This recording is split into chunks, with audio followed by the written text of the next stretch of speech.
দেবাদিদেব মহাদেব গান্ধারীকে শতপুত্র হওয়ার বর দিয়েছিলেন এবং ব্যাসদেব সকলকে সেই কথা বলেছিলেন।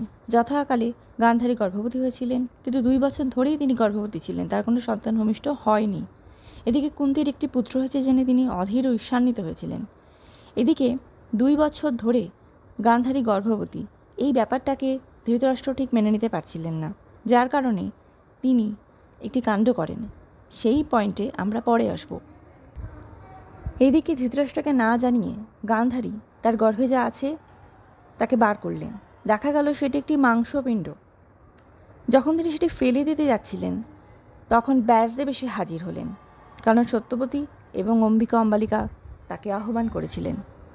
এর ফলে একটি অন্ধকার কক্ষে আজকের দিনে আমরা যখন টেস্ট টিউব বেবির কনসেপ্টটা দেখতে পাই, ঠিক সেই ঘটনাই ঘটান ব্যাসদেব, এবং এর ফলে গান্ধারীর শতপুত্র এবং একটি কন্যা জন্ম নেয়।